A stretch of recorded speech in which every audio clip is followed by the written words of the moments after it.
Asimov could be your first true open source robot.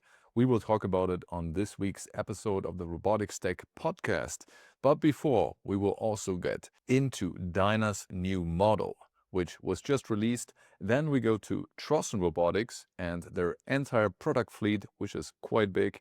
And finally, we also talk about margins because, the margins are pretty important. My name is Oscar. And my name is Leo. And let's get started. All right. So first topic of the day is Dyna. So Dyna, as you may know, a Redwood City in the Bay Area startup founded in 2024 by Lyndon Gao and York Yang and Jason Ma, actually, three co-founders. They raised 144 million total. Their backers include CRV, First Round, NVIDIA, and Amazon, and others. It seems like they are currently trying to raise at a 600 billion valuation. But what's interesting about them is that this week they released a new foundation model with a pretty bold claim, which is that they trained it on 1 million hours of human video data. So we are talking about egocentric data, not robot teleoperation data, right? But this is still the largest dataset scale that we have seen in the robotic space so far. So to give a bit of background, for the past 3 years, the binding constraint on robot foundation model was teleoperation data, right?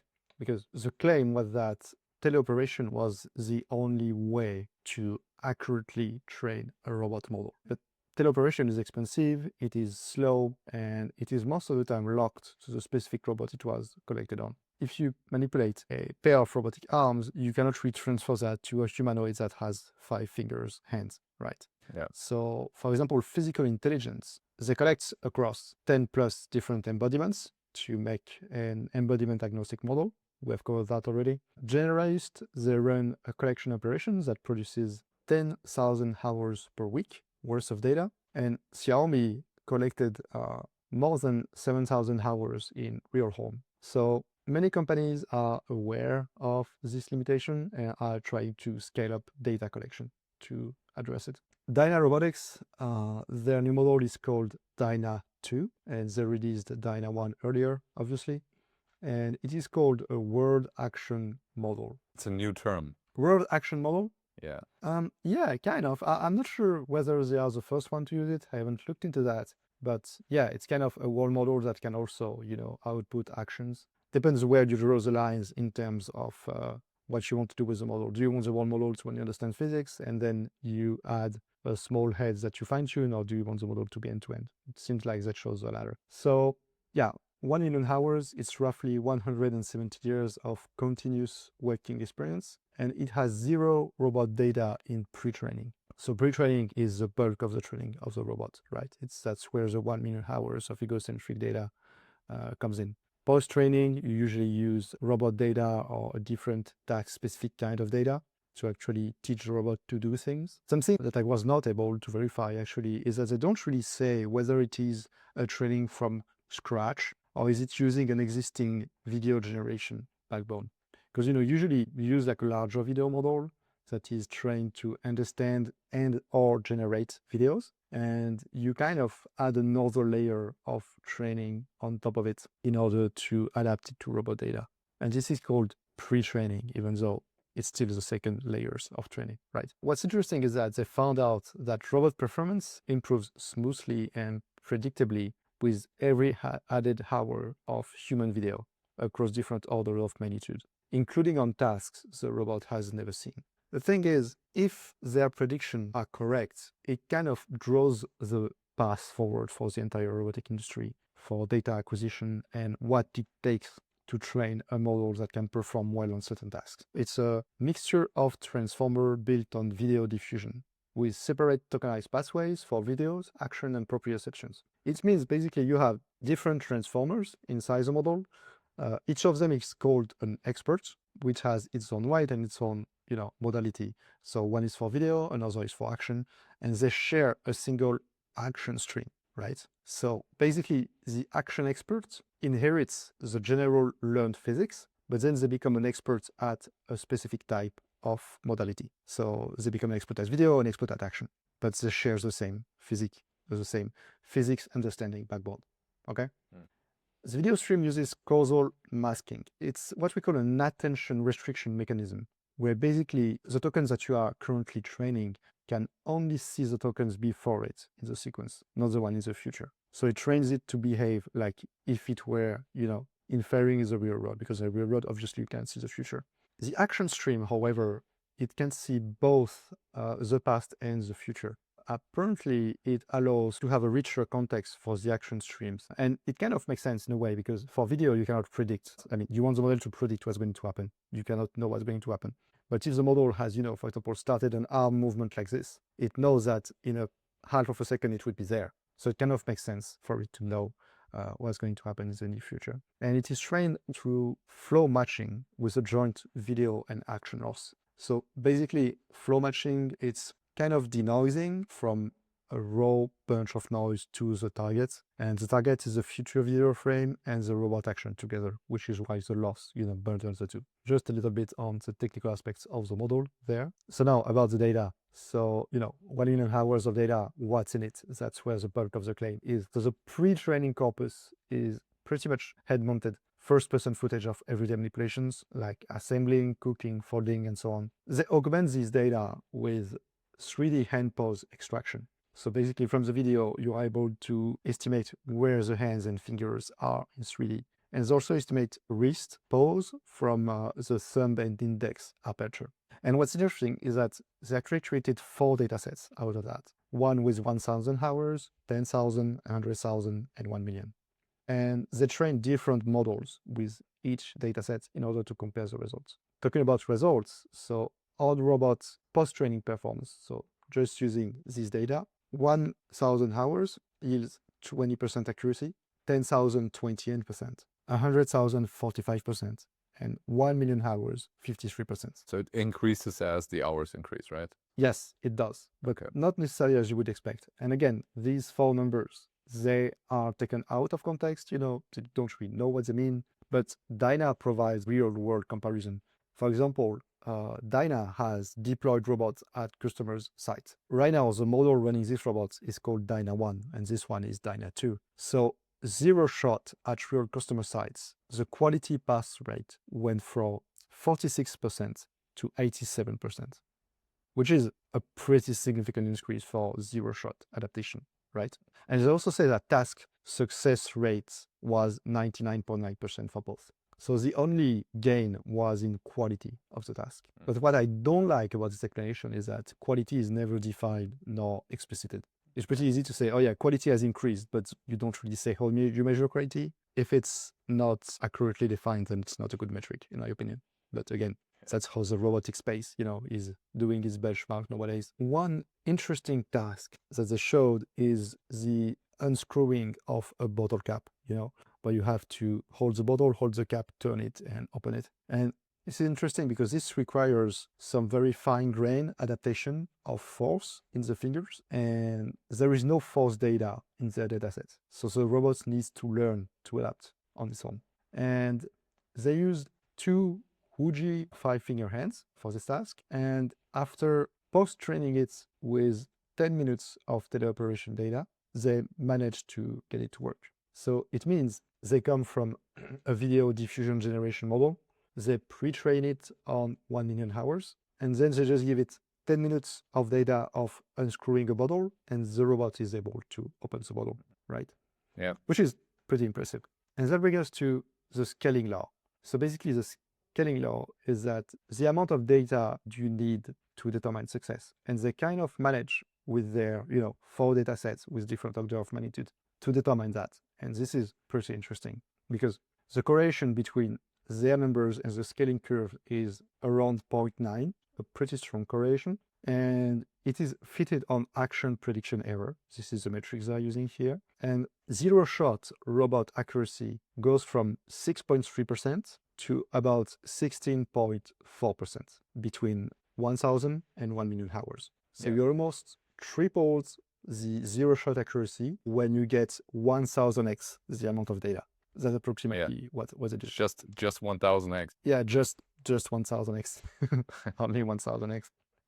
And they don't make the prediction, but I did it. So if this scaling law were to hold for 10 million hours, zero-shot accuracy would be 22.6%, right? And zero-shot robot accuracy, we don't really know what's exactly needed. We don't really know what number is a good number in order to have a robot that is ready to be fine-tuned in the real world.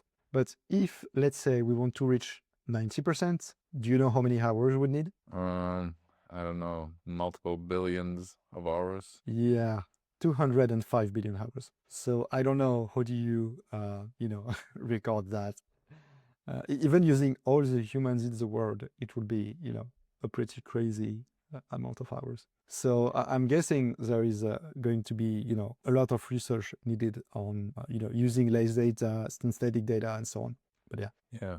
But of course, the narrative of being able to scale, I mean, we had this in the podcast a couple of times where you have a model and the model data combination, and you really try to abstract some sort of scaling law from it. And yeah, that is, of course, the holy grail. So, I mean, I wish them a lot of luck. In terms of architecture, it kind of reminded me a bit of Cosmos. Also, Yann LeCun's architecture that you mentioned in the last podcast, I think. So even if it's a completely new name, that's just what I'm saying is still builds on a lot of stuff that we already see in other areas as well. Yeah, definitely. I mean, the entire industry is going pretty much in the same direction. There is not like a completely new breakthrough approach that has nothing to do with anything else. Like everybody is building on top of everybody else, for sure. Yeah. And a few interesting things about this model is that adding extra unlabeled videos does not really help the model predict human hands better, for example, but it does help transfer to new embodiments. So basically, it means the video signal is not making the model better at modeling human, but it's making it better at transferring to other robots, right? There is something in joint video prediction about learning a representation that survives embodiment changes. That's an interesting finding they made as well. Now, if we look at the data, of course, you wonder where does this data come from? No public datasets offers more than 5,000 hours, and 1 million hours is still much more than all public datasets combined. So they don't really say where it comes from. They say it has been, gathered from Egocentric data acquisition device, but they don't really say where from and everything, obviously. There is another company called Build AI. They claim they have Egocentric 1M, which is a 1 million egocentric data video dataset. And they publicly released 100K version of it, right? And it's recorded with Indian factory workers. But Dyna has not claimed they are using this one. This is just the only publicly announced dataset of the same scale, but Dyna has not, said they are using this one. So we're not really sure. Are they using this one? Are they not? Who knows? Maybe in the future we will be. Just quickly, with regards to the hardware, you said they're using what kind of hands? So it depends. They are using, for the bottle caps, they were using Wuchi hands, but they also use grippers. They also use grippers with tools. They are multi-embodiment, basically. So on the research background of scaling law in robotics, there is like a nice CLA paper from 2025 called Data Scaling Laws in Imitation Learning for Robotic Manipulation that fitted power laws over environments, objects, and demonstrations. Also, Xiaomi Robotics, in July, they published 100,000 hours of embodiment-free UMI trajectories. So this is robot data, not egocentric video data. It's a bit more precise.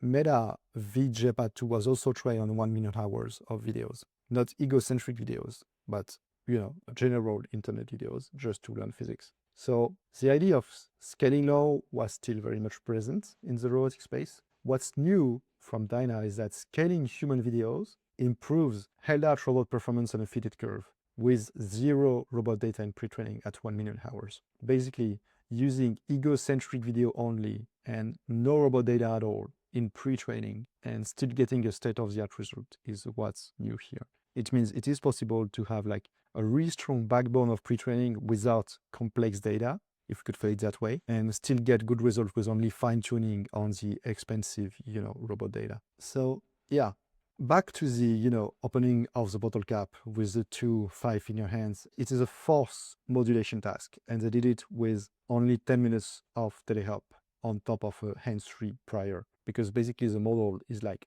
pre-trained on egocentric data, so it doesn't have, robot hands data.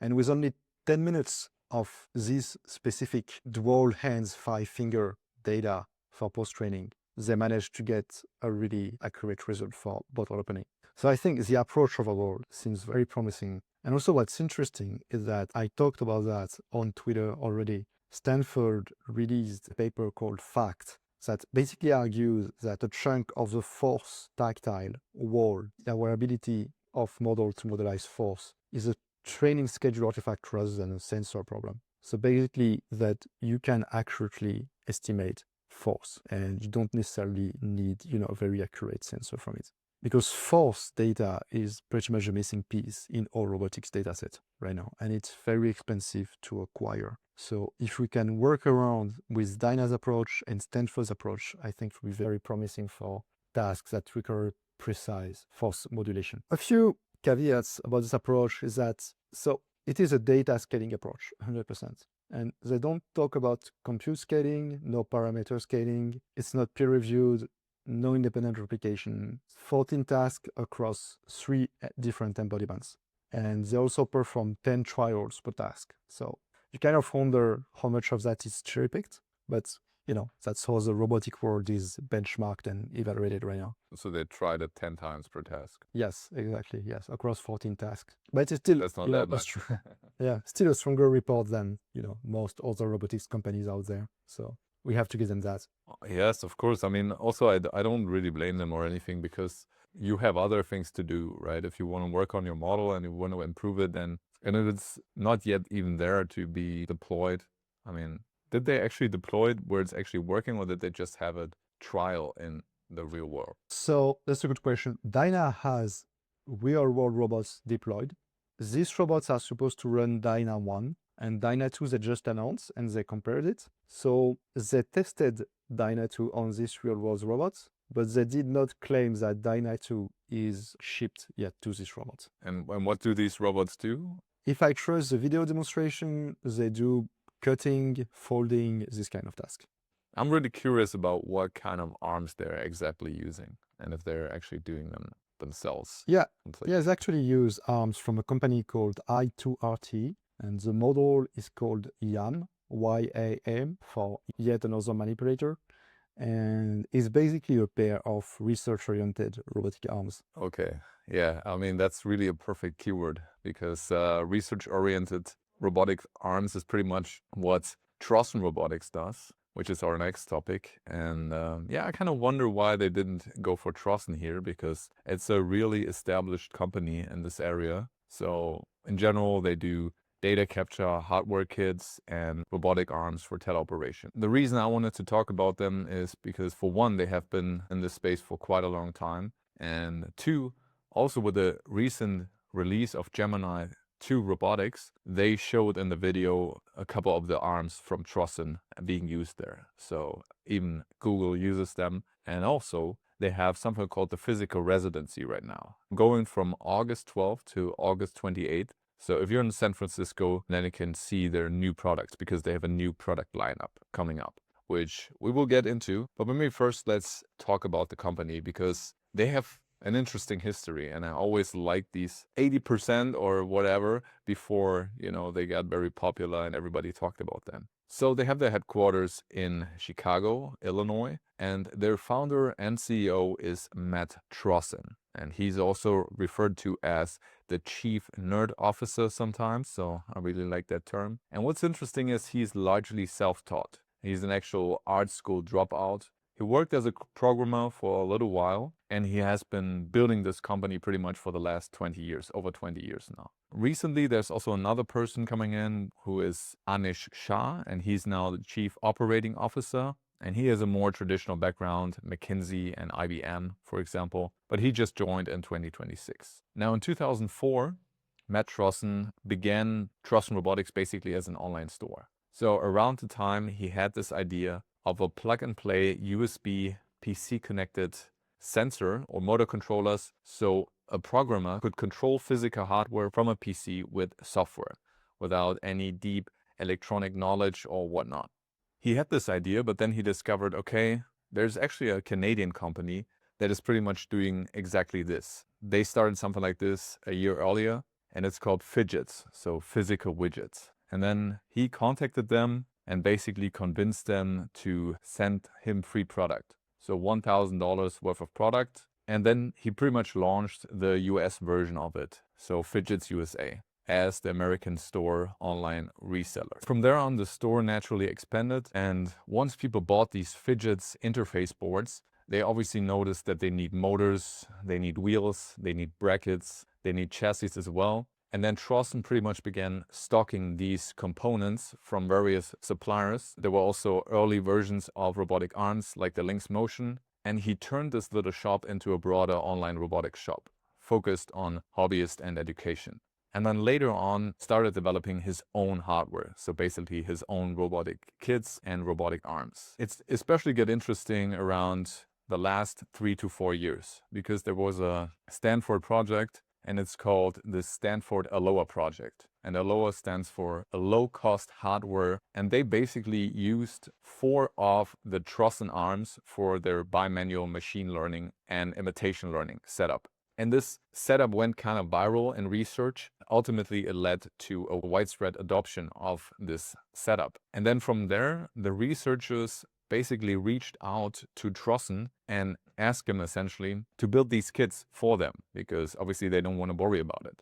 And then Trossen started reorienting his entire business heavily towards this market and this research education market. So he pretty much rebranded the Aloha kits into the Trossen AI line. What's also interesting, most parts are actually manufactured in the US for this. And if we look at the scale so far, because they have been in the game for so long, they served over 10,000 customers worldwide, 400 universities, colleges, over 60 Fortune 500 organizations, 6 US national labs. I already mentioned Google, but also Meta, Nvidia, Tesla, Toyota. And maybe before we get into their products, if you hear about this, Leo, how many employees do you think they have? I don't know how to say, but I would guess at least 200. It's actually only 10 to 37. The exact number is not there, but it's a really small team. Yeah. Okay, I So, wonder how they managed to deliver, their hardware at scale then. yeah, what's also interesting is they are completely bootstrapped essentially. So they're unfunded. There's one secondary mention of a very small debt, around $66,000. But it's not really prominent. Couldn't really verify that. So no evidence of large institutional funding rounds. They've also had some federal contracts, so a small Army research lab order, for example. Now, when it comes to revenue, obviously their company is private, so they're not listed anywhere. The estimate is 5 million, but I think that's not that much, and I think it's probably more, especially because of the recent physical AI boom and the wide array of products. And we're gonna go into the products right now. So I encourage you, Leo, as well, to go to their website and maybe check out their products a bit while I'm talking about them, because it's good to see them. So their core focus is essentially these complete kits that they have, and then you can also buy the arms or grippers separately. So the first kit they have is called the Solo AI. And the Solo is a single arm portable kit for teleoperation, useful if you don't need bimanual manipulation. And it goes for around $8,000. Then they have stationary AI, and this is a fixed bimanual workstation. So this uses 2 of their robotic arms. The robotic arm is called Window XAI, and it uses 2 of them, and then multiple synchronized Intel RealSense cameras, a touchscreen. This is $16,000. Then they have mobile AI, and this is pretty much a wheeled version of this setup for more dynamic environments, and that one goes for $22,000. Now, of course, you can also buy the robotics arms themselves. The Window XAI arm, this is a standalone 6 degrees of freedom arm. You usually get this leader-follower configuration, but they also have a customizable base version. It has quasi-direct drive servos, hardware gravity compensation, high control frequency at around 500 Hertz, force and torque sensing elements, and more or less affordable at $3,000 to $3,500 per unit. Then they have the Trossen Yumi or Trumi, which is a portable handheld gripper system. So it's a UMI, Universal Manipulation Interface, for data collection, but the data collection you do with them is more centered around end effectors. So folding clothes or other deformable tasks. where you don't need this completely full arm rig. And they're actually pretty affordable. So the pairs start at $2,000 and they have some GoPros attached to it as well. So they sell these kits, but obviously not all of the stuff that they're selling is manufactured by them. So they kind of combine different sources sometimes as well. For example, with the cameras, they don't build the cameras themselves. And yeah, with the TrueMe, for example, this can be used without the Trossen robots, and it outputs structured ZAR or MCAP datasets. They also have a workstation, so if you want, you can buy a PC from them, a dedicated machine learning robotics workstation optimized for CUDA and robotic operating system. And they also have some vehicles, so they have unmanned ground vehicles that drive around themselves. They have the Bunker series, the Scout, the Sklade, and the omnidirectional Ranger platforms, so you can put stuff on top of them. And they have also the Trossen Data Collection SDK, so a really well integrated ecosystem. Now, as I said in the beginning, they have the residency right now in San Francisco, where they also show you their new products. First one is Rivet. And Rivet is pretty much a complete mobile robot with 2 arms, the Window X arms, and an omnidirectional wheeled platform. And then we have the Glide, which is a lightweight human-operated leader arm. We have the Cockpit, a movable, height-adjustable operator station that holds 1 or 2 of these Glide arms. We have a VR control interface, so that people can control robots using virtual reality. We have a new 7 degrees of freedom arm. So the usual Window X had 6, and this one is kind of an upgrade for this. They have another upgrade for the Window X for more heavier industrial use cases. And they also created some new cloud and remote teleoperation software. And I think that's quite interesting to operate a robot from somewhere else through the cloud. So yeah, it's a really, really big product lineup. Hopefully not too confusing, because it's essentially always the same stuff. You know, it's arms or grippers or, you know, of course, software, and then these kits which put the arms into a more broader product that you can use out of the box for research, pretty much. Do you have an idea of their revenue? I mean, I said it's private, it's a private company, so you wouldn't find the exact revenue. I saw some estimates around $5 million, but as I said, I think it's pretty low. Okay. Yeah, so I think that it's not that big of a company. Do you have an idea of their margin? if you look at their products, I think they don't have yet figured out the entire production workflow, the manufacturing workflow. It's more of a mix and match type of situation for them, Yeah. because Yeah. they use GoPro cameras on their rig, and you know, it's not really that they produce everything end to end. But Yeah. maybe that's why they also brought on the new chief operating officer with a McKinsey background to really Yeah. get structure into this. And I think that's really his job, to create timelines for the production workflow and really Yeah. see where they can take. Because I think such a company, they could easily raise a lot of money.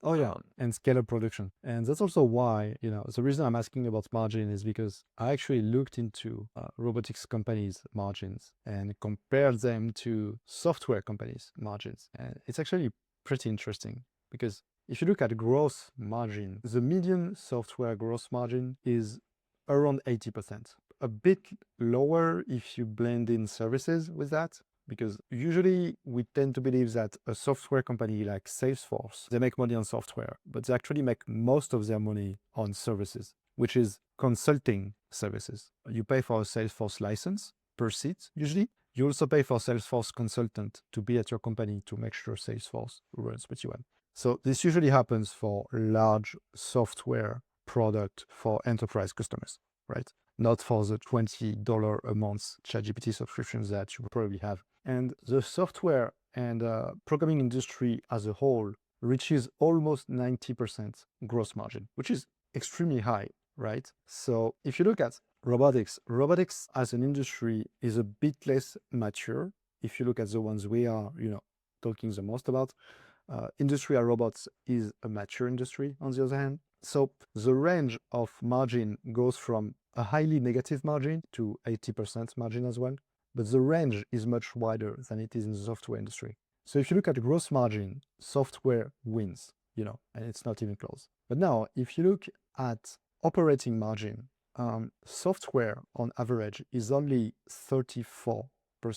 While if you look at robotics companies, the most successful ones actually can reach 50% operating margin. And we are going to get into which one are the best ones, But the main difference, if you had to remember only one line from that, is that software high gross margin is actually spent on customer acquisition down the line. So basically, you sell your software with a pretty high margin, but you are going to spend that money into making ads and marketing in order to acquire new customer, because that's where pretty much the battle is. Everybody is overpaying for ads, overpaying for marketing. And if you don't pay for that, you're pretty much not getting customers and not getting any sales, right? Yeah.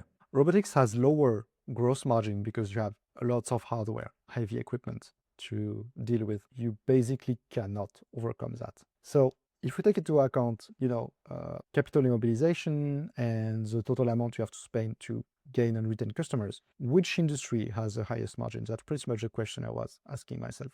And what's interesting is that in the robotics industry, I found 3 companies that have over 70% gross margin, so comparable to software. One of them is Keyence, Keynce. It's a Chinese company. They have more than 1 trillion yuan in sales yearly, which is pretty considerable. You have to divide that by approximately 8 to get an approximate in dollars, for example. And their gross margin is 83%. So similar to software, right? And they make sensors, mostly for the robotics industry. Now, if you look at Cognax, a company making machine vision device, so similar to, the sensor space of Keyence, they have a gross margin of 71.5%.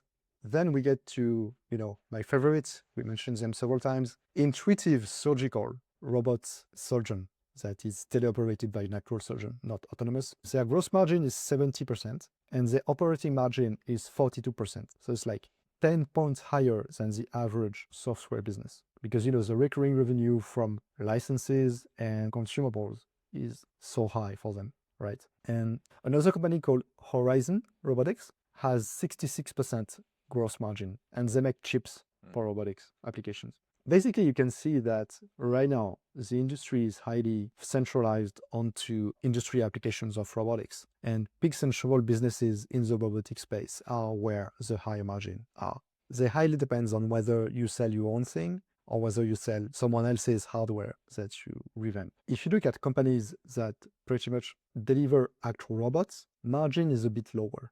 For example, Symbiotic, they make warehouse automation devices. Gross margin is 22.2%. ABB Robotics, they make industrial robots, arms, and conveyors. The operational margin is 12%. It means that gross margin will be a bit higher, but I did not get the number for gross margin here. Fanuc, I guess the most famous robotics arm company, they have a 21.1 operating margin and a 20% market share. Even if you're not into finance, this kind of numbers is still an extremely strong number. If you have 20% of a market and over 20% operating margin, it's a pretty strong company that you have here. Serve Robotics, which makes delivery robots, the little robots with wheels and with a face that runs mostly in the US, I believe. Their gross margin is minus 271%. So they have a pretty negative margin. But I guess they also behave as a startup. So they have a growth at all costs kind of strategy here. Yeah. And now we come to the fancy company that, shiny object company that interests us all, which is Unitree. Because all the companies I talked about, they are established industrial robotics applications company. Unitree is the first humanoid physical AI next generation company that we have. Unitree is pricing its Shanghai IPO at approximately a $9 billion valuation. And last time I checked, it was over 8,000 times oversubscribed, just to give you an idea of how the market is excited by this space. Crazy. The revenue is $235 million. Gross margin went from mid 40% to approximately 60%, right? So we are talking about a gross margin that is comparable to Intuitive Surgical or companies like that, right? So this is, pretty interesting to have this kind of number. Unitree is also a profitable company. Their net margin is 15%, which is, again, pretty good, comparable with, the net margin of Fanuc, for example. And to give an additional bit of perspective, a public SaaS company usually runs at a loss of between 8 to 14% net loss because it takes like decades usually for a SaaS company to be profitable. because the competition for customer acquisition is just way too strong. Most SaaS companies, even as startups, they lose money even after Series C and frequently through IPO, right? So what's interesting is that with the AI wave, with ChatGPT and cloud coming in, the market has already repriced that. Approximately 1 trillion in enterprise software market value disappeared in 1 week in early February 2026, right? Because the number of seats these companies can sell, is decreasing because of AI agent automation, mostly. In the same period of time, unitary gross margin went from 40 to 60% again. So I think it's interesting to see where the market is repricing it right now. Also because obviously robotics is harder to scale because it has interaction in the real world. But once you are established, customer acquisition is cheaper and customer retention also is cheaper. So the next question I was asking myself is there a bubble in the robotic space? That's pretty much what everybody is asking. And if you look at funding in 2025, robotic startups have raised 15 billions and over the entire year of 2025. On the first semester of 2026, they raised 18.8 billions. So we are on track to get double of 2025 when it comes to robotics funding. Largest rounds were Saronic for autonomous vessels, Neura Robotics, Skilled AI that you have probably seen on Twitter recently, Aptronic, Mind Robotics, just to name a few of this year. Over the past 5 years, only 42 robotics companies have raised 30 plus millions. Do you know how many software companies have raised more than 30 millions? 745, actually. If anything, robotics is underfunded, right? Yeah, I mean, of course, it's hardware generally needs more capital. Yeah, it's not always about hardware. So for example, if you look at, maybe we are overly influenced by a few key players, in the space that occupy the entire media scene. For example, Figure AI has a $39 billion valuation and they don't disclose revenue. They probably don't have much, to be honest. No offense to anyone. Maybe this is another valuation, or, physical intelligence that we also mentioned in this podcast. They are currently reportedly trying to raise at an 11 billion valuation. And again, zero revenue, and they only make software, they only make models. So maybe are this company overvalued? I don't know. It's an open question because, for example, physical intelligence, if they manage to deliver a model that has cross embodiment and that can, that can be deployed zero shot to do pretty much any kind of task, then the upside is not even measurable. The last bit on this topic is the new in fashion term that is called RaaS, for Robot as a Service. And right now, Robot as a Service is 35 to 40% of commercial robots deployments and 52% of industrial warehouse deployments. So when you see, warehouse automation devices, usually you pay for it, obviously, but it also comes with a license and with a yearly plan to take care of it. Just like if you have an intuitive surgical surgery robot, you have to remain in touch with intuitive surgical in order to take care of it every year, and also for the consumable parts. So basically that turns CapEx into recurring revenue. And I think this is the robotics industry's way of providing services. Salesforce engineer is provided as a consultant to the Salesforce customer. And if you buy a robot from, I don't know, Intuitive Surgical, you have to have, the person who takes care of, the robots and does the maintenance as well on a daily basis. And I think that's where robot as a service kind of comes in as a business model. So I think it's an interesting business model to follow on. I think you mentioned it when talking about REC, the robot fighting company. Yes. How they got really good at fixing their robots because they constantly were breaking. You can think about, okay, what are the primary businesses? Of course, those are the robot companies. But you can also think about, okay, what are the secondary businesses? Okay, robot fixing. I can imagine in a couple of years, people having different outward appearances of their robots, right? You will have tuned robots, maybe, robots that can run super fast, robots that are made to jump super high, or that look like almost like a fashion icon or something like that, especially if we go into the robot girlfriend, robot boyfriend type of situation, which we probably cover at some point. And I'm also interested in how these skill stores evolve, right? So will it really be that you get a really complex skill. Let's say you have a company and your company does a really precise thing, okay, something that intuitive surgical can only do right now. And suddenly there's a unitary robot who can do this kind of surgery. Of course, you're willing to pay a $2,000, $4,000, $10,000 retainer every single month to have this skill running. But at the same time, I'm thinking, okay, once there's a skill, maybe it's going to leak and you can just put it on your robot anyway. I'm pretty bearish on skills and skill store and everything. I don't think this is a future-proof idea at all. I mean, I can at least tell you one company that is not bearish on it. Or is it even a company? It's an open source project, and that is Asimov, open source robot. So have you heard of it? Yeah, I've seen it on Twitter. Yeah, of course. It's pretty popular. It looks super cool. It's like this orange robot with a nice design. And it's open source. So it's an open source reference humanoid robot platform developed by Menlo Research. So Menlo Research is an applied research and development lab based in Singapore. I think it's the only open source platform. We saw one before with the NVIDIA Isaac root, but the NVIDIA Isaac root uses a Unitree, right? And it uses a combination of different hardware and software, and it stacks it together. But what they are going for is actually a true open source platform from the ground up. And Menlo Research was founded in 2023. The founders are Nicole Chu, and she is previously a VP of fraud risk at Gojek, and she's a Stanford alum. And then we have Daniel Ong, who is previously a CTO of Dyna, and he's also a Stanford alum.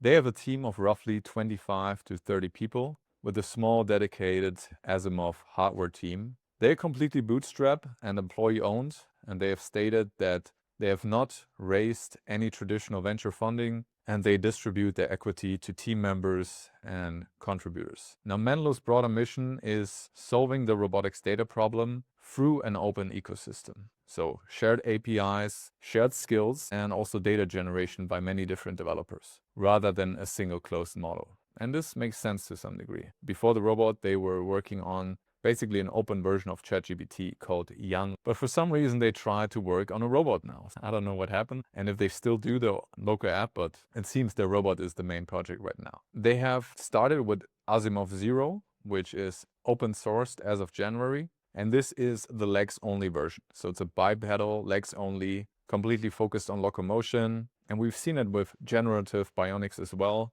With the Gene 1, they had the legs only, and then later on they built on top of these legs and then created basically the entire robot. They said they built the legs in under 100 days with less than $30,000 of R&D. And then they have the Asimov 1, and that is kind of like the flagship, complete humanoid, open source since April. First units came in July 2026, delivery starting in August. The specs are quite interesting because it's not so tall. It's just 1 meter and 20 tall, weighs around 35 kilograms, 25 plus 2 degrees of freedom. But it has quite strong actuators, torque figures that are competitive, so it actually can lift meaningful loads, for example. For the sensing, it has a monocular camera, microphone, speakers, so it's designed to run a VLA, for example, or some model that needs perception. The price tag is $20,000 for the complete kit delivered. But what's interesting, you can also fully self-source it. But then they say the estimate for that is around $30,000. And on their website, they have the bill of materials. So you can see pretty much every single component that this robot uses, and you can source it yourself, and then you can build the robot yourself. And I actually requested the bill of materials, and I looked through it, and you can basically see everything that this robot is made of, you know, every single component. So it's pretty interesting if you really want to see what are the exact parts of a humanoid. If you want to pre-order it, it's $499. And even if you are experienced, you can expect a build time of 100 plus hours. So yeah, open source comes at a price, but you also got the right to repair, and you also got the right to customize, so you can truly do everything you want with this robot. And it also comes with some basic locomotion and control policies. But essentially, you can use it to run your own models and agents as you wish. Now, there's one thing though, and that is probably a downside for you, Leo. The robot doesn't come with hands. It has no hands. So they said they're probably going to release a version at some point with hands, of course, but for now, they kind of focus on the rest. So So I think you can put your own hands on. does it come with grippers, or yeah, you are expected to provide the hands? I think so, yes. Okay. And what's funny, I even saw a tweet of a guy and he said like, why should I not get the 1X? The 1X has so advanced hands and it's only $20,000. And they just responded and said, yes, you're right. I think you should get the 1X because we are more going for the open source vision. And they didn't even mean it ironically or something. They just said like, okay, if you want a finished product, then you'll go with that. But if you want the open source one, you want to customize, build it yourself as you wish, then you go with the Asimov. Yeah, and I'm guessing the 1X come with, the teleoperator who can see through your home as well. So we'll have to be comfortable with that. Well, only if you do like the expert training, I think. So you can have the 1X without that, but yeah. Asimov also comes with Asimov OS, so their proprietary operating system that you can basically build on top. They have a digital Asimov, so digital twin. You can see it on the website. You can go there. It's a browser-based simulation for testing Asimov without hardware, which is, I think, super cool. And they have a really big vision on this API and skills marketplace. So they want composable skills, just like we see with Unitree, or I think AGBot has it as well. And a bunch of other different companies have these skill stores. So they want to build something around this. Menlo store is kind of like the word for it. And this obviously raises the question, okay, where we draw the line between open source and non-open source, because at the end of the day, I already see in this project, there are a lot of potential parts that you can monetize, right? But that's another debate. Find their repos on GitHub, so you can go there, you can see pretty much everything. They also have a really well organized docs section, so I think they're doing a good job in many different areas here. And also what's interesting is that they have a manufacturing network. So they don't really produce the robot themselves. They have a network of global partners. So yeah, open source is always a good starting point, but as we've seen it in the past, a lot of open source companies, they gradually transition to a for-profit company. For the future, they're already speaking about the Asimov 2. So this is supposed to be coming soon. It's a deployment-ready bimanual robot for real work. And for their long-term goal, they want to have a state-of-the-art robot by Asimov 5. So they really want to be competing with all the major robotics companies out there. If you want to check them out, you can, of course, go on their GitHub, join their community. But I think it's a really interesting project. Yeah, and I'm thinking about hands, of course. Open source means you have to need open source hands as well. If they manage to pull that off, that would be very impressive. Yes, maybe we can have them on this podcast at some point, because I really want to ask them, what is the hand situation? How they're thinking about it, how they're approaching it. I mean, we discussed it before. It's like a huge chunk of the R&D goes into hands. So a huge chunk of the price too. So maybe the price of the robots with hands might double, literally. Who knows? But I really like their design, and I also like their name, Asimov. You know Asimov? Yeah, I do. He has a book. Yes, and he has those 3 rules. 3 rules of robotics. Yeah. Do you know them? I know one, like robots should not hurt human or something, but that's about what I remember. Yeah. The second one is a robot must obey humans unless that conflicts with the first law. And the third one is a robot must protect itself unless that conflicts with the first 2 laws. Do you agree with that? I'm not sure that's really relevant anymore. I mean, Yeah.